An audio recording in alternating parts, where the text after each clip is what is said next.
Bonjour à tous. Aujourd'hui, l'astuce satanique. De même que le serpent séduisit Ève par sa ruse, je crains que vos pensées ne se corrompent et ne se détournent de la simplicité à l'égard du Christ. 2 Corinthiens 11, verset 3. Nous devons révéler le Christ dans tous nos rapports les uns avec les autres. Nous démontrerons ainsi l'authenticité de nos liens avec le Seigneur. À Dieu soit tout honneur, toute gloire. Lorsque le Christ apparaîtra, il reconnaîtra ceux qui sont unis à lui par une foi vivante. Il n'aura pas honte de les appeler frères. Le Seigneur est Dieu, personne ne lui est comparable. Lorsque Satan parvint à imposer ses ruses à l'esprit humain, ses influences trompeuses sont perçues comme si elles venaient du ciel. Si elles accueillent ces tromperies, bien des âmes se laisseront prendre à leur piège. Avant de se rendre compte qu'elles ne procèdent pas de Dieu, mais de l'ennemi de tout bien, l'ennemi de tout bien.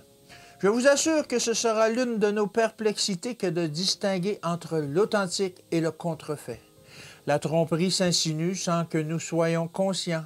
De même qu'elle se glissa dans les parvis célestes, Satan chercha à miner la confiance des anges dans le gouvernement de Dieu. Il convoitait la place occupée par le Christ et il pensait que s'il parvenait à prendre position, faire un effort pour prendre la place de Dieu.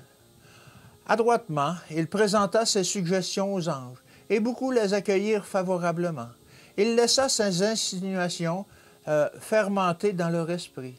Ces anges n'étaient pas aussi prudents que leur instigateur, et ils se mirent à communiquer leurs nouvelles théories. Satan était à l'origine des doutes qu'il exprimait, mais il les présenta comme les opinions d'un grand nombre d'anges, en faisant ainsi un sujet à considérer. Aujourd'hui, Satan travaille avec une habileté astucieuse afin de captiver l'esprit des hommes par ses théories trompeuses. L'avertissement nous parvient en retentissant à travers les siècles afin que nous ne lui accordions pas accès à nos pensées. Que Dieu vous bénisse et qu'il vous garde. À demain.